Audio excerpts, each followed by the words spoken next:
ಯಾರಾಗಲು ಬಯಸುತ್ತೀರಾ ಕೋಟ್ಯಾಧಿಪತಿ? ನಿಮ್ಮ ಮುಂದಿದೆ ಕಟ್ಟ ಕಡೆಯ ಪ್ರಶ್ನೆ ಅಂತ ಹೇಳಿದ್ರೆ ಕೋಟಿ ಗೆಲ್ಲುವ ಪ್ರಶ್ನೆ. ಆ ಪ್ರಶ್ನೆ ಯಾವುದು ಅಂತ ಹೇಳಿದ್ರೆ, ಕೊಟ್ಟಿರುವ ಸಂಖ್ಯೆಗಳಲ್ಲಿ ವರ್ಗ ಸಂಖ್ಯೆ ಯಾವುದು ಅಂತ ನಾವೀಗ ಹೇಳ್ಬೇಕು. ಇದನ್ನ ನಾವು ಕರೆಕ್ಟ್ ಆಗಿ ಉತ್ತರಿಸ್ಬಿಟ್ರೆ ನಮಗೆ 1 ಕೋಟಿ ರೂಪಾಯಿ ಕೊಡ್ತಾರೆ. ಯಾಕಂದ್ರೆ ಅವಾಗ ನಾವು ಕೋಟ್ಯಾಧಿಪತಿ ಆಗೋಗ್ತೀವಿ. ಅಕಸ್ಮಾತ್ ಇದನ್ನ ನಾವು ಉತ್ತರಿಸಿಲ್ಲ ಅಂತ ಅನ್ಕೊಳ್ಳಿ, ಕೋಟಿ ಗೆಲ್ಲೋ ಕಂಚು ಸಹ ಇನ್ ಮುಂದೆ ಬರಲ್ಲ. ಇನ್ನೊಂದು ವಿಶೇಷ ಏನಂತ ಹೇಳಿದ್ರೆ, ಕೋಟಿ ಗೆಲ್ಲೋ ಪ್ರಶ್ನೆನಲ್ಲಿ ನಾವು ಗಣಿತನ ಉಪಯೋಗಿಸ್ತಿದೀವಿ. ಗಣಿತದಿಂದ ನಾವು ಕೋಟಿಯನ್ನ ಗೆಲ್ತಿದೀವಿ. ಸೊ ಇಲ್ಲಿ ವರ್ಗ ಅಂತ ಕೊಟ್ಟಿದ್ದಾರೆ. ವರ್ಗದ ಬಗ್ಗೆ ಒಂಚೂರು ಮೆಲ್ಕ್ ಹಾಕೊಂಡ್ ಬರೋಣ. ಇಲ್ಲಿ 2 × 2 = 4. 2ಅನ್ನ 2ರ ಜೊತೆ ಗುಣಿಸಿದಾಗ ನಮಗೆ 4 ಅನ್ನೋದು ಬರುತ್ತೆ. ಹಾಗೆ 2ರ ವರ್ಗ ಬಂದು 4 ಅಂತ ಹೇಳ್ಬೋದು. 3ಅನ್ನ 3ರ ಜೊತೆ ಗುಣಿಸಿದಾಗ 9 ಬಂದಿದೆ. 3ರ ವರ್ಗ ಬಂದು 9. 4ಅನ್ನ ಅದೇ ನಂಬರ್ ಜೊತೆ ಅಂತ ಹೇಳಿದ್ರೆ 4ಅನ್ನ 4ರ ಜೊತೆ ಗುಣಿಸಿದಾಗ 16 ಬಂದಿದೆ.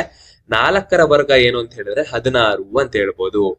ನೆಕ್ಸ್ಟ್ 9ಅನ್ನ 9ರ ಜೊತೆ ಗುಣಿಸಿದೀವಿ, ಎಷ್ಟು ಬರುತ್ತೆ? ಅದು 9ರ ವರ್ಗ. ಎಷ್ಟು ಅಂತ ಹೇಳಿದ್ರೆ 81. ಈಗ ಉಲ್ಟಾ ಒಂದ್ಸರಿ ನೋಡೋಣ. 100 ಅಂತ ಕೊಟ್ಟಿದ್ದಾರೆ. 100ರ ವರ್ಗ ಸಂಖ್ಯೆ ಯಾವುದು ಅಂತ ಹೇಳಿದ್ರೆ, 100ರ ವರ್ಗಮೂಲ ಸಂಖ್ಯೆ ಯಾವುದು ಅಂತ ಹೇಳಿದ್ರೆ 10. 10ಅನ್ನ 10ರ ಜೊತೆ ಗುಣಿಸಿದಾಗ ನಮಗೆ 100 ಅನ್ನೋದು ಬರುತ್ತೆ. 100ರ ವರ್ಗಮೂಲ ಸಂಖ್ಯೆ ಬಂದು 10. ಈಗ ಪ್ರಶ್ನೆಗೆ ವಾಪಸ್ ಬರೋಣ. ಕೊಟ್ಟಿರುವ ಸಂಖ್ಯೆಗಳಲ್ಲಿ ವರ್ಗ ಸಂಖ್ಯೆ ಯಾವುದು? ಇಲ್ಲಿ 4 ಆಪ್ಷನ್ ಕೊಟ್ಟಿದ್ದಾರೆ. ಎ ಬಂದು 9 3 7 0 2 3, ಬಿ ಬಂದು 9 8 7 6 5 6, ಸಿ ಬಂದು 7 7 2 6 4 1, ಡಿ ಬಂದು 2 3 4 5 7 8. ಈ 4 ಆಪ್ಷನ್ ನಲ್ಲಿ ವರ್ಗ ಸಂಖ್ಯೆ ಯಾವುದು ಅಂತ ನಾವು ಕಂಡುಹಿಡಿಬೇಕಂತ ಹೇಳಿದ್ರೆ, ಸ್ಕ್ವೇರ್ ನಂಬರ್ ಯಾವುದು ಅಂತ ನಾವು ಕಂಡುಹಿಡಿಬೇಕು. ಈ ಪ್ರಶ್ನೆ ನೋಡಿದ ತಕ್ಷಣ ನಮ್ಗೆ ಏನನ್ಸುತ್ತೆ, ಯಾವ್ದನ ಲೈಫ್ ಲೈನ್ ಸಿಗುತ್ತಾ ಅಂತ ಯೋಚನೆ ಮಾಡ್ತಿರ್ತೀವಿ. ಯಾರಿಗಾರ ಫೋನ್ ಮಾಡಿ ಕೇಳೋಣ, ಅಥವಾ 50-50 ಅಥವಾ ಆಡಿಯನ್ಸ್ ಪೋಲ್ ಅಂತ. ಹೌದು, ಇಲ್ಲೊಂದು ಲೈಫ್ ಲೈನ್ ಇದೆ. ಅದಂತ ಹೇಳಿದ್ರೆ 50-50. ನಾವು ಫೋನ್ ಆಫ್ ಫ್ರೆಂಡ್ ಯೂಸ್ ಮಾಡ್ಬಿಟ್ಟಿದೀವಿ, ಆಡಿಯನ್ಸ್ ಪೋಲು ಇಲ್ಲ. ನಮಗ್ ಉಳಿದಿರೋದೊಂದೇ 50-50. ನಾವ್ ಇದನ್ನ ಉಪಯೋಗಿಸಿದ್ರೆ ಯಾವ್ದನ 2 ಆಪ್ಷನ್ ಬಂದು ವ್ಯಾನಿಶ್ ಆಗುತ್ತೆ ಅಂತ ಹೇಳಿದ್ರೆ ಡಿಲೀಟ್ ಆಗುತ್ತೆ. ಇನ್ನು ಉಳಿದಿರೋ 2 ಸಂಖ್ಯೆನಲ್ಲಿ ವರ್ಗ ಸಂಖ್ಯೆ ಯಾವುದು ಅಂತ ನಾವು ಕಂಡುಹಿಡಿಬೇಕು. ಇಲ್ಲಿ ವಿಶೇಷವಾಗಿ ಸಂಖ್ಯೆಗಳನ್ನ ನೋಡಿದಾಗ ಇದರ ಕೊನೆ ನಂಬರ್ಗಳು ನೋಡಿ. ಆಪ್ಷನ್ ಎ ನಲ್ಲಿ 3, ಆಪ್ಷನ್ ಬಿ ನಲ್ಲಿ 6, ಆಪ್ಷನ್ ಸಿ ನಲ್ಲಿ 1, ಆಪ್ಷನ್ ಡಿ ನಲ್ಲಿ 8. ಈ ಕೊನೆ ನಂಬರ್ ಏನಿದೆಯೋ, ಕೊನೆ ಸ್ಥಾನ, ಬಿಡಿ ಸ್ಥಾನದಲ್ಲಿರೋ ನಂಬರ್ಗಳನ್ನ ನಾವು ಗಮನಿಸೋಣ. ಆಪ್ಷನ್ ಎ ನಲ್ಲಿ ಬಿಡಿ ಸ್ಥಾನದಲ್ಲಿ ಯಾವ್ದಿದೆ? 3, ಆಪ್ಷನ್ ಬಿ ನಲ್ಲಿ 6 ಇದೆ, ಆಪ್ಷನ್ ಸಿ ನಲ್ಲಿ 1 ಇದೆ, ಆಪ್ಷನ್ ಡಿ ನಲ್ಲಿ 8 ಇದೆ.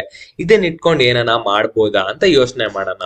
ಗಣಿತದಲ್ಲಿ ಒಂದು ಗುಣವಿಶೇಷ ಏನಿದೆ ಅಂತ ಹೇಳಿದ್ರೆ, ಬಿಡಿ ಸ್ಥಳದಲ್ಲಿ 2 3 7 8 ಇದ್ದರೆ ಅವು ವರ್ಗ ಸಂಖ್ಯೆ ಆಗಲು ಸಾಧ್ಯವಿಲ್ಲ. ಈ ಬಿಡಿ ಸ್ಥಾನ ಏನಿದೆಯೋ, ಈ 3 6 1 8, ಈ ಬಿಡಿ ಸ್ಥಾನಗಳಲ್ಲಿ 2 3 7 8 ಅನ್ನೋದಿದ್ರೆ ಅದು ವರ್ಗ ಸಂಖ್ಯೆ ಆಗಲು ಸಾಧ್ಯವಿಲ್ಲ. ಇದನ್ನ ನೋಡಿದ ತಕ್ಷಣ ನಾವೇನಂತ ಹೇಳ್ಬೋದು ಅಂದ್ರೆ, ಆಪ್ಷನ್ ಎ ಅನ್ನೋದು ವರ್ಗ ಸಂಖ್ಯೆ ಅಲ್ಲ, ಅದೇ ರೀತಿ ಆಪ್ಷನ್ ಡಿ ಅನ್ನೋದು ವರ್ಗ ಸಂಖ್ಯೆ ಅಲ್ಲ.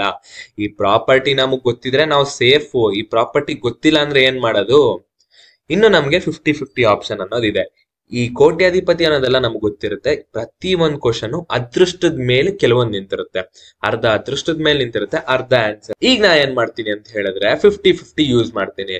50-50 ಯೂಸ್ ಮಾಡಿದಾಗ ನನ್ಗೆ ಏನಾಯ್ತು? ಆಪ್ಷನ್ ಎ ಮತ್ತೆ ಬಿ ಹೊರಟೋಯ್ತು. ಉಳಿದಿರೋದೇನು? ಆಪ್ಷನ್ ಸಿ ಮತ್ತೆ ಆಪ್ಷನ್ ಡಿ.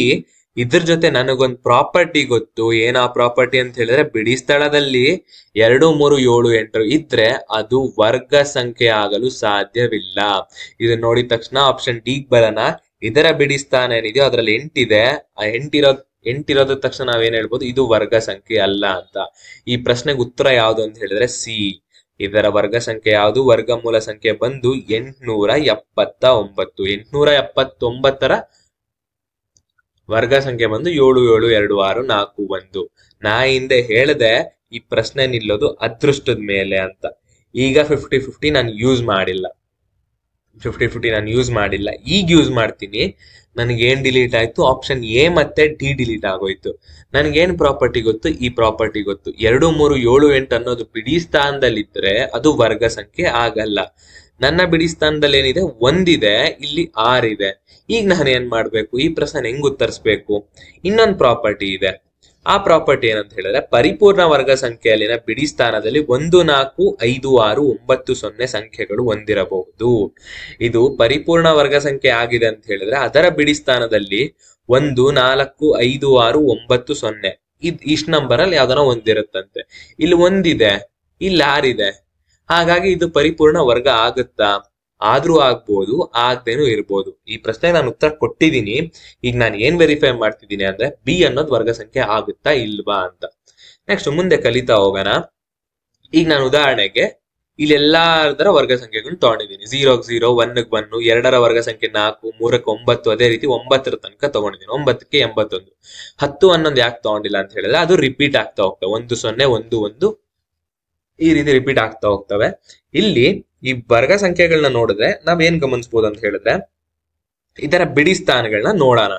0 1 4 9 6 5 6 9 4 1 ಇದರ ಬಿಡಿ ಸ್ಥಾನದಲ್ಲಿ 0 1 4 9 6 5 ಇಷ್ಟು ಮಾತ್ರ ಇದಾವೆ. ಮತ್ತೆ ಇವು ರಿಪೀಟ್ ಆಗಿದಾವೆ. ನಾವು ನೋಡ್ಬೋದು 0 1 4 9 6 5 6 9 4 1 ಇದು ರಿಪೀಟ್ ಆಗಿದಾವೆ. ಹಾಗಾಗಿ ನಾವೇನ್ ಹೇಳ್ಬೋದು, ಪರಿಪೂರ್ಣ ವರ್ಗ ಸಂಖ್ಯೆಯಲ್ಲಿನ ಬಿಡಿ ಸ್ಥಾನದಲ್ಲಿ ಕಾಣಿಸಿಕೊಳ್ಳುವ ಸಂಖ್ಯೆಗಳು ಇವು. ಪರಿಪೂರ್ಣ ವರ್ಗ ಸಂಖ್ಯೆ ಅಂತ ಏನಿದೆಯೋ ಅದರ ಬಿಡಿ ಸ್ಥಾನದಲ್ಲಿ ಈ 6 ನಂಬರ್ ಮಾತ್ರ ಕಾಣಿಸ್ಕೊಳ್ಳುತ್ತೆ. ಉದಾಹರಣೆಗೆ ಇವಾಗ 44 ಅಂತಿದೆ. 44 ಬಿಡಿ ಸ್ಥಾನದಲ್ಲಿ ಏನಿದೆ 4. 44ರ ಬಿಡಿ ಸ್ಥಾನದಲ್ಲಿ 4 ಇದೆ. ಈ ಪ್ರಾಪರ್ಟಿ ಏನ್ ಹೇಳುತ್ತೆ, ಯಾವ್ದನ ಬಿಡಿ ಸ್ಥಾನದಲ್ಲಿ ಯಾರ್ ನಂಬರ್ ಇದ್ರೆ ಅದು ಪರಿಪೂರ್ಣ ವರ್ಗ ಆಗುತ್ತೆ ಅಂತ, ಅಂದ್ರೆ ಪರ್ಫೆಕ್ಟ್ ಸ್ಕ್ವೇರ್ ಆಗುತ್ತೆ ಅಂತ. 44ರ ವರ್ಗ ಸಂಖ್ಯೆ ಏನು ಅಂತ ಹೇಳಿದ್ರೆ ಸಮಥಿಂಗ್ 6 ಪಾಯಿಂಟ್ ಏನೇನೋ ಇರುತ್ತೆ. ಇದು ಪರ್ಫೆಕ್ಟ್ ಸ್ಕ್ವೇರ್ ಅಲ್ಲ. ಹಾಗಾಗಿ ಪರಿಪೂರ್ಣ ವರ್ಗ ಸಂಖ್ಯೆಯ ಬಿಡಿ ಸ್ಥಾನದಲ್ಲಿ ಈ ನಂಬರ್ ಇದ್ರೂ ಅದು ವರ್ಗ ಸಂಖ್ಯೆ ಅಂದ್ರೆ ಪರಿಪೂರ್ಣ ವರ್ಗ ಆಗುತ್ತಾ ಅನ್ನೋ ಡೌಟ್ ಇರುತ್ತೆ. ಇನ್ನೊಂದು ಪ್ರಾಪರ್ಟಿ ಏನಂತ ಹೇಳಿದ್ರೆ 2 3 7 8 ಇಲ್ಲಿ ಈ ನಂಬರ್ಗಳನ್ನ ನೋಡ್ಬೋದು. ಈ ಬಿಡಿ ಸ್ಥಾನದಲ್ಲಿ 2 3 7 8 ಅನ್ನೋದು ಇಲ್ಲ.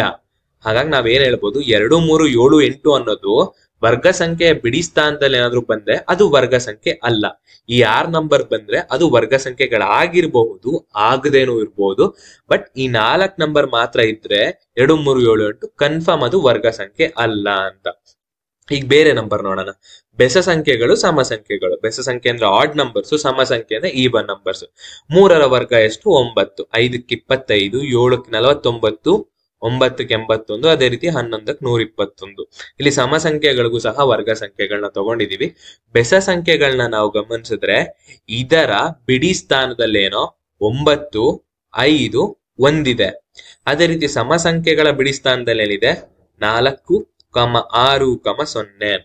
ಇದನ್ನ ನಾವು ಡಿಟೇಲ್ ಆಗಿ ಗಮನಿಸಿದಾಗ ನಮ್ಗೆ ಏನ್ ಅರ್ಥ ಆಗುತ್ತೆ ಅಂತ ಹೇಳಿದ್ರೆ ಬಿಡಿ ಸ್ಥಾನಗಳಲ್ಲಿ 1 5 9 ಈ 3 ನಂಬರ್ಗಳೇನಾದ್ರೂ ಬಂದ್ರೆ 1 ಅಥವಾ 5 ಅಥವಾ 9 ಆ ಸಂಖ್ಯೆಯ ವರ್ಗ ಬಂದು ಒಂದು ಬೆಸ ಸಂಖ್ಯೆ ಆಗಿರುತ್ತೆ.